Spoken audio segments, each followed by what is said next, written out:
Cześć!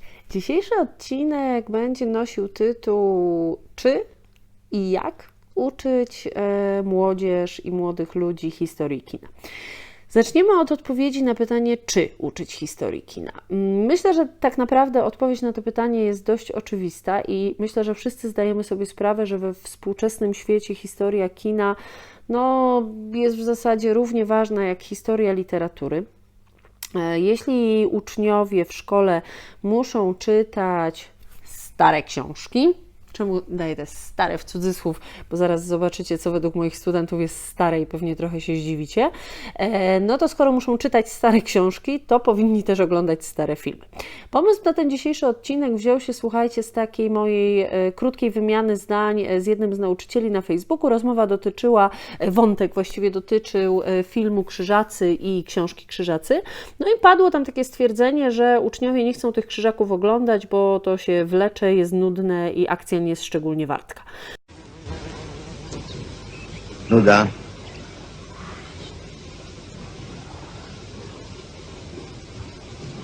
Nic się nie dzieje, proszę pana. Nic. No i w związku z tym właśnie jeden z nauczycieli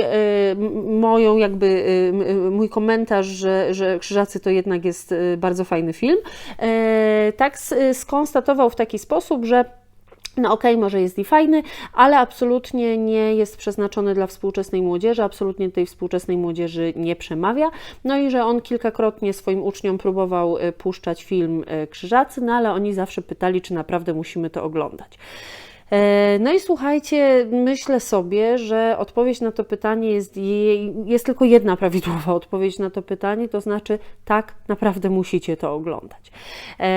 Ja wychodzę z punktu kogoś, kto uczy później na kolejnym stopniu nauki, czyli kogoś, kto dostaje tych uczniów już jako studentów, już jako świadomych dorosłych ludzi, no i uczę na różnych kierunkach humanistycznych.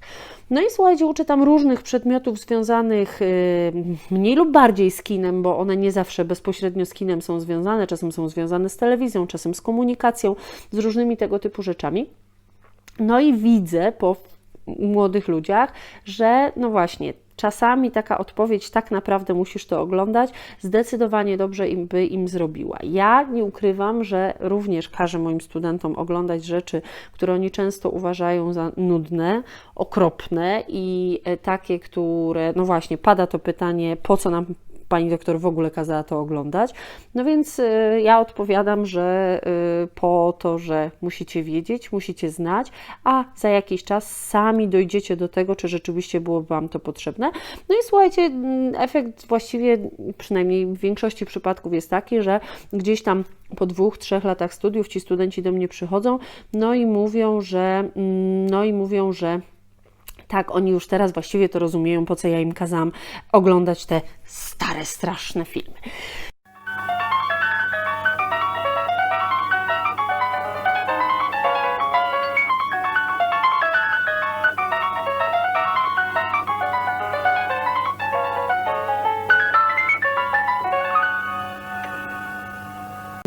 Czemu w ogóle musimy o tym rozmawiać? To jest, szczerze mówiąc, trochę moja bolączka, że ja w ogóle takie tematy muszę z Wami poruszać, ponieważ edukacja medialna, edukacja filmowa, edukacja telewizyjna, edukacja taka do świadomego korzystania z internetu i z zasobów internetowych powinna być właściwie teraz integralną częścią programów nauczania.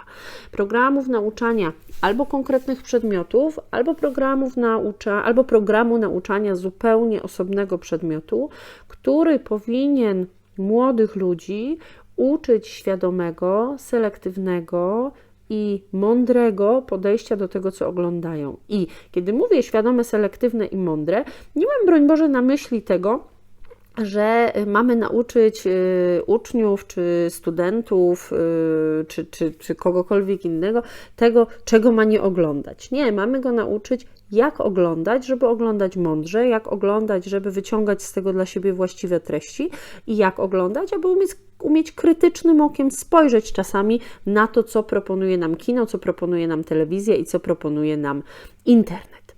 No i oczywiście właśnie, wszyscy sobie doskonale zdajemy sprawę, że Polska cierpi na absolutny brak czegoś, co nazwalibyśmy edukacją medialną, to ratowane jest przez różne instytucje i fundacje samorządowe, niesamorządowe, fundacje tworzone przez kina itd., itd.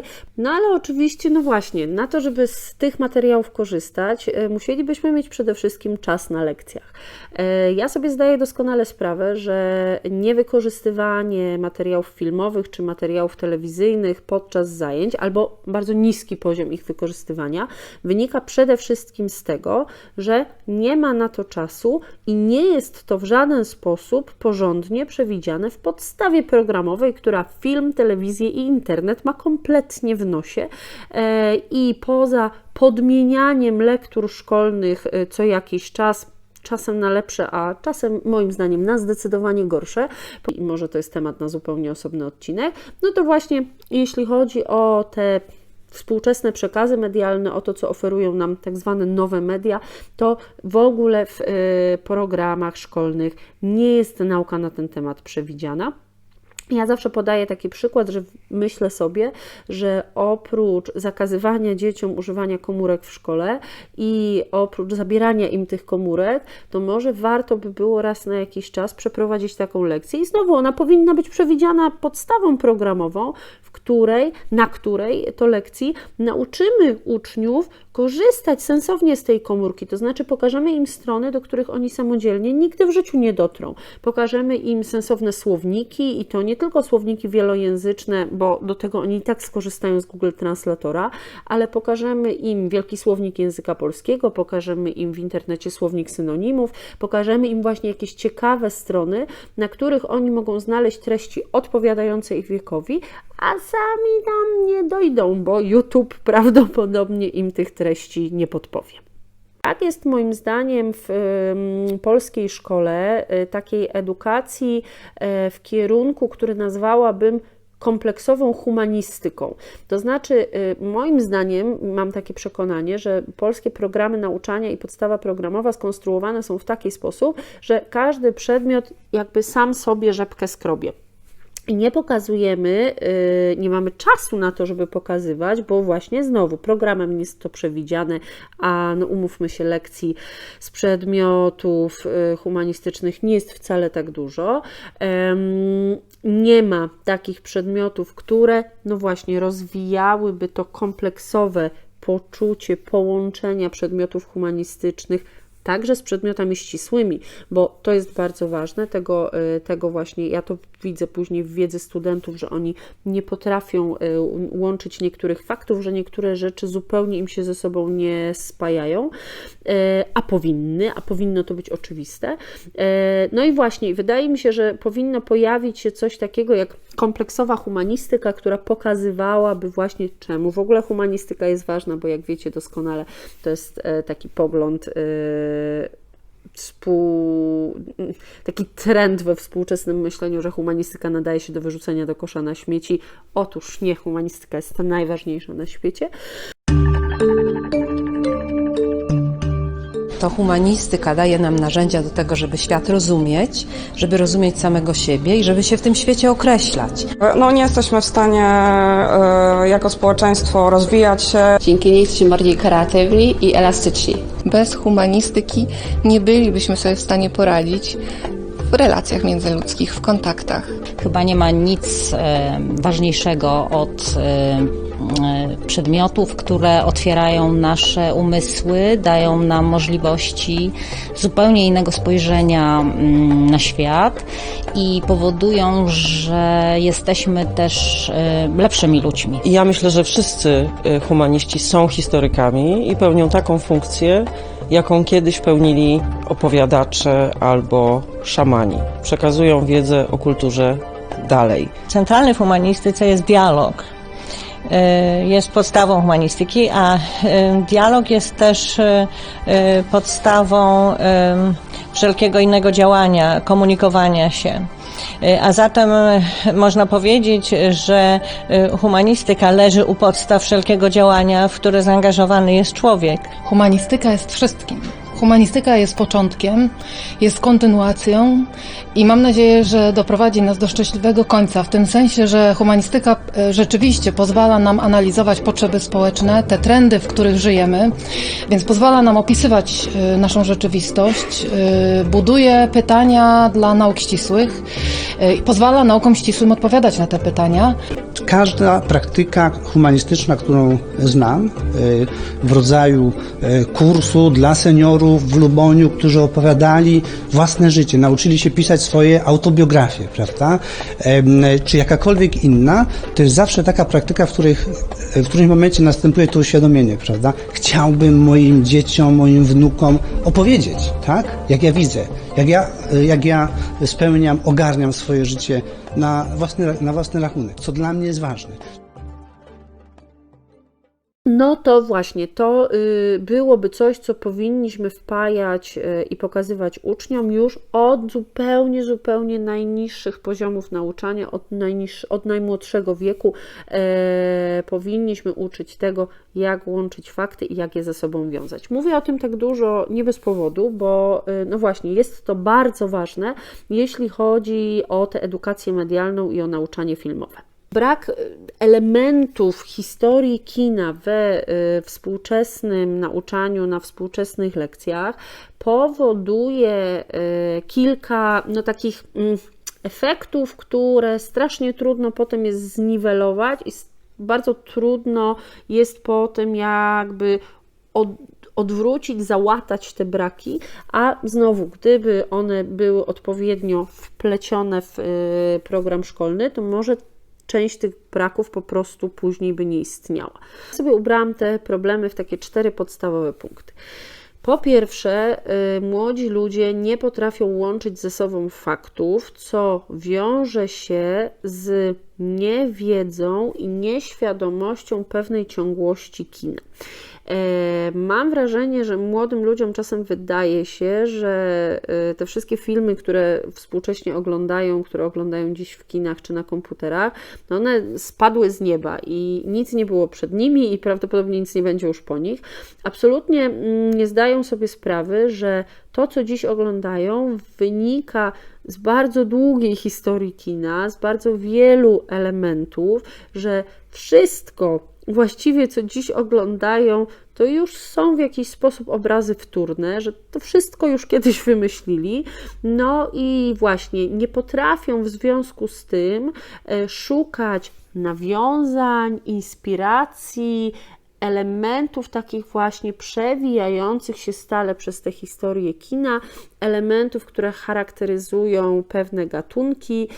Ja o gatunkach uczę bardzo dużo i w związku z tym wiem, że czasami to jest problem, żeby właśnie takiej rekonstrukcji dokonać. Powoduje to też u wielu studentów, tak, bo znowu ja patrzę na to z tego kolejnego etapu, niechęć do starych filmów. No i z tą niechęcią do starych filmów myślę, że powinniśmy walczyć, bo tak jak powiedziałam na początku, jeżeli mój uczeń musi przeczytać Dziady, musi przeczytać Bogu Rodzice, musi przeczytać Pana Tadeusza i musi przeczytać Krzyżaków, to znaczy też, że musi tych Krzyżaków obejrzeć, musi obejrzeć, nie wiem, 12 gniewnych ludzi, musi obejrzeć La Dolce Vita i musi obejrzeć koniecznie jakiś film należący do czeskiej nowej fali. Nie wiem, już wymyślam w tej chwili, bo właśnie nie chciałabym się powoływać tylko na filmy polskie. Żeby świadomie czytać kino, trzeba wiedzieć, co w tym kinie było wcześniej. Niechęć do starych filmów, słuchajcie, objawia się na bardzo różne dziwne sposoby, dlatego, że studenci na przykład potrafią strzelić do mnie takim tekstem: nie podobał mi się ten film, bo był czarno-biały, albo nie oglądam starych filmów, bo są czarno-białe, albo bardzo lubię stare polskie filmy, na przykład Zróbmy sobie wnuka, albo bardzo lubię klasyczne amerykańskie kino akcji, czyli na przykład film Szybcy i Wściekli. To już zgodzą cytaty. Strasznie serdecznie pozdrawiam tych, co powiedzieli, buziaka im posyłam. Mam nadzieję, że no właśnie potem skatowałam Was starszym kinem na tyle, żebyście polubili i filmy czarno-białe i żebyście wiedzieli, że klasyką kina akcji nie są Szybcy i Wściekli. Natomiast, no właśnie, te cytaty już wskazują na to, że no jest problem, tak? Ja próbowałam kilkakrotnie zmusić moich studentów do obejrzenia filmów niemych. To dopiero było wesoło, ale słuchajcie, jeszcze raz, czy trzeba? Tak, trzeba. Trzeba koniecznie, bo żeby wiedzieć, dlaczego film Avengers wygląda tak, jak wygląda i dlaczego Kapitan Ameryka jest takim filmem, jaki jest, to trzeba znać Georgesa Méliès, trzeba wiedzieć, że wymyślił efekty specjalne w kinie i trzeba znać Davida Warka Griffitha, który zniósł w kinie zasadę trzech jedności i tak dalej, i tak dalej, i tak dalej. Trzeba wiedzieć, skąd się wzięły różne rzeczy, żeby lepiej je rozumieć, lepiej je czytać i żeby one naprawdę miały większy sens i żeby docenić dźwięk w filmie, żeby zacząć zwracać na niego uwagę, to może warto przemęczyć się czasami właśnie z jakimś kawałkiem filmu niemego, żeby zobaczyć, jakie trudne było oglądanie filmu bez dźwięku i jak ten dźwięk zmienia kompletnie postać rzeczy.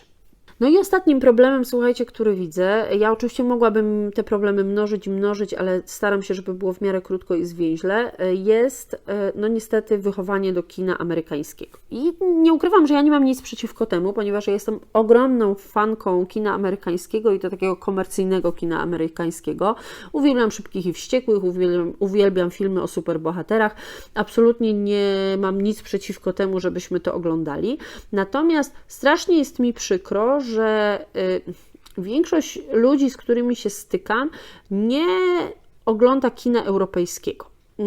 Znowu, kiedy mówię większość, coś tam generalizuję, no ale tak, no jakiejś generalizacji muszę dokonać. Coraz lepiej jest, jeżeli chodzi o kino azjatyckie. Dość sporo młodych ludzi sięga po filmy koreańskie, po filmy japońskie, one też stają się coraz popularniejsze w naszych kinach, więc tutaj jest ciuteńkę lepiej, choć szału nie ma oczywiście. Natomiast jeżeli chodzi o kino europejskie, to ono zostało gdzieś zakopane w czarnej dziurze i zapomniane. A słuchajcie, no właśnie, sięgnięcie po stare europejskie filmy naprawdę może dostarczyć ogromnej przyjemności i w dodatku sięgnięcie do tych starszych filmów może młodym ludziom pokazać, jak ciągłość kina znowu jest zachowywana. Bo teraz zobaczcie, spójrzmy na to choćby z punktu widzenia kina włoskiego. Cała Polska oszalała na punkcie filmu Dobrze się kłamie w miłym towarzystwie. Świetny film. Później Polacy nakręcili swoją wersję tego filmu, która nosi tytuł Nieznajomi. No i teraz, jaka genialna okazja, żeby pokazać na tej bazie, sięgnąć na tej bazie do historii kina, albo odwrócić sytuację, zacząć od czegoś starszego, a dojść do polskiego filmu Nieznajomi, żeby pokazać filmy należące, słuchajcie, do włoskiego neorealizmu, który oczywiście wprawdzie skończył się bardzo dawno temu, ale tak naprawdę swoje ślady i swoje odciski w kinie włoskim pozostawił do dziś. Podobnie jest z francuską Nową Falą, która zostawiła takie bardzo widoczne piętno na współczesnym kinie francuskim. Jeśli ktoś zna filmy francuskiej Nowej Fali, to zupełnie inaczej czyta film Amelia. Podobnie jest, słuchajcie, z kinem hiszpańskim, które, i to nie tylko hiszpańskim kontynentalnym, ale także w ogóle kinem hiszpańskojęzycznym, bo jeśli spojrzymy na filmy Almodóvara, czy spojrzymy na takie filmy jak Dzikie historie, argentyńskie Dzikie historie, no to z całą pewnością te filmy stoją właściwie obiema nogami w historii tego, jak kino hiszpańskie i hiszpańskojęzyczne się rozwijało. No więc słuchajcie, wszystko ma znaczenie. Wszystko to, im więcej wiemy, tym łatwiej nam się ogląda, tym lepiej nam się ogląda i przede wszystkim tym przyjemniej nam się ogląda, bo im więcej wiemy, tym więcej widzimy, tym więcej smaczków jesteśmy w stanie wyciągnąć, więc bardzo, bardzo zachęcam i namawiam Was do tego, żebyście jednak do tej historii kina choćby w drobnych fragmentach i elementach sięgali i jej uczyli. Podstawowe pytanie, jak tej historii kina uczyć, w jaki sposób, żeby ona no właśnie nie była jakaś strasznie nudna i uciążliwa. Na pewno ważne jest, żeby ta historia kina była w kontekście i na tle. cały czas o tym mówię, cały czas powołuję się na inne kraje, bo oczywiście dla nas najważniejsze będą polskie klasyczne filmy, polskie starsze kino, które chcielibyśmy pokazać, które chcielibyśmy, aby uczniowie i studenci znali i potrafili rozpoznać. No ale ważne jest, aby pokazywać to wszystko w ciągłym kontekście i na tle, dlatego że to, co mówiłam wcześniej o umiejętności łączenia faktów, to powoduje też bardzo często, że młodzi ludzie nie mają świadomości jakby pełnego obrazu. Myślę, że podobnie jest z literaturą, nawet właściwie jestem przekonana, że podobnie jest z literaturą, że nie potrafią łączyć faktów nie tylko pionowo, ale także poziomo. To znaczy, jakby nie wyobrażają sobie tego, że polskie kino mogło wpływać na kino światowe, a jakieś tam elementy ze światowego kina, że wpływały na kino polskie i to dobrze byłoby też pokazywać, bo to jest rzecz bardzo ważna i to jest no właśnie coś, co znowu jest tą humanistyką kompleksową, tak? Czyli właśnie pokazuje jakiś pełny obraz, uczy umiejętności tworzenia takiej mapy myśli, w tym przypadku właśnie związanej z kinem.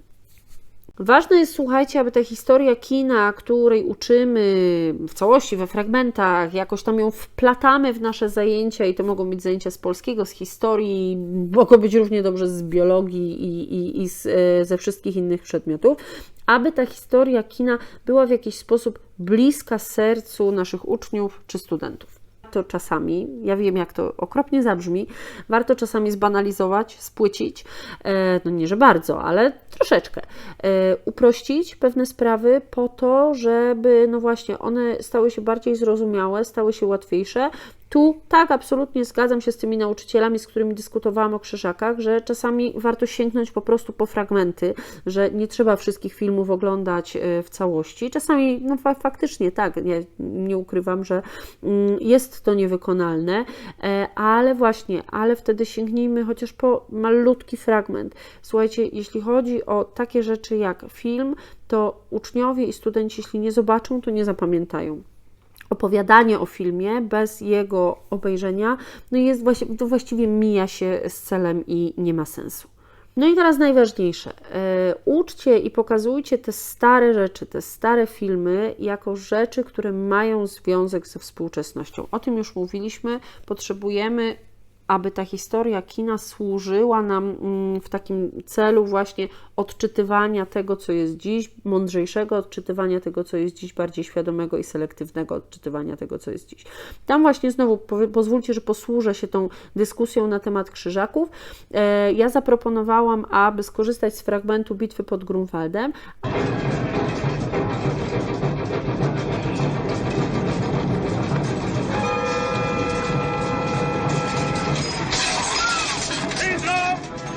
Piechota uderza! Na wroga!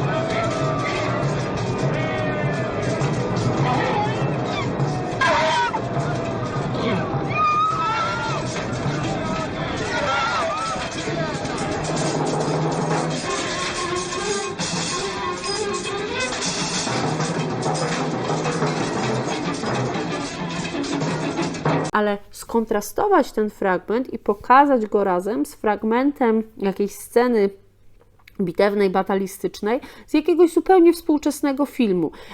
Czemu nie zrobić lekcji Bitwa pod Grunwaldem a Bitwy z Władcy Pierścieni, Bitwa pod Grunwaldem a Avengers Endgame? Ktoś zaproponował chyba pod spodem Bitwa pod Grunwaldem a Bitwy z Gry o Tron. To jest, słuchajcie, coś, co być może przekonałoby uczniów do tego, że ten film nie jest aż taki strasznie nudny i no właśnie, coś tam fajnego i ciekawego można w nim znaleźć. To jest jeden pomysł. pomysł. Drugim pomysłem jest, słuchajcie, na przykład taka propozycja, aby uczniowie uwspółcześnili jakieś sceny i elementy filmu, to znaczy puśćmy im coś, co im będzie wydawało się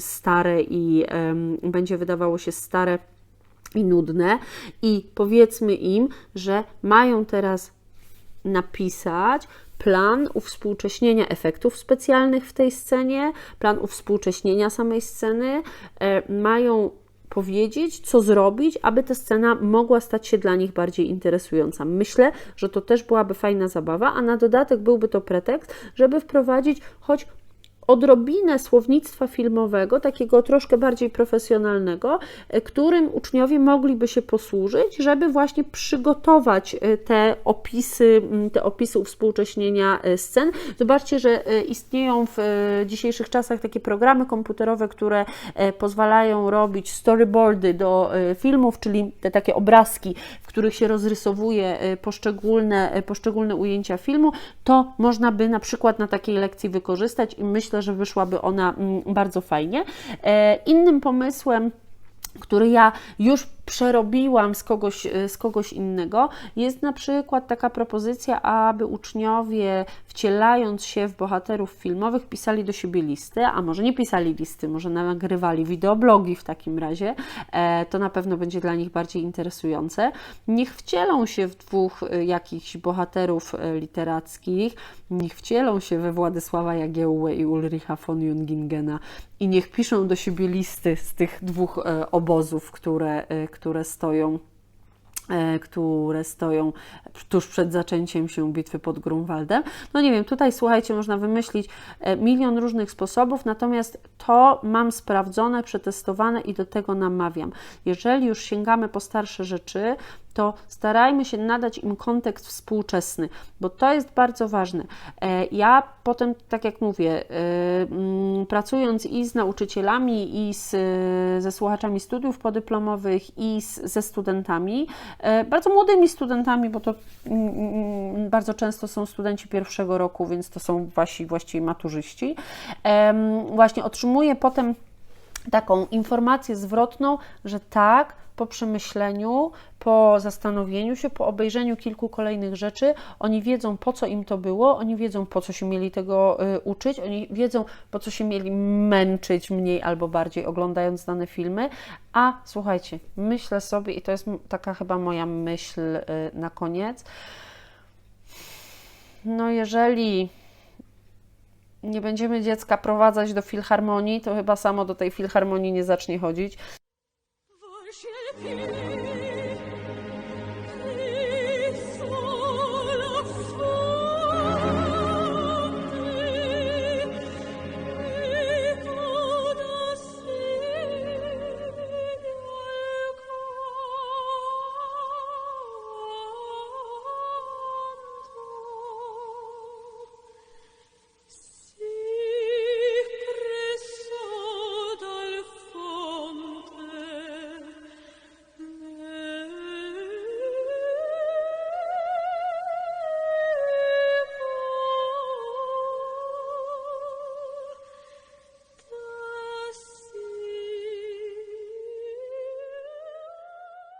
Jeśli nie będziemy prowadzać dziecka do opery, to chyba się też samo operą nie zainteresuje.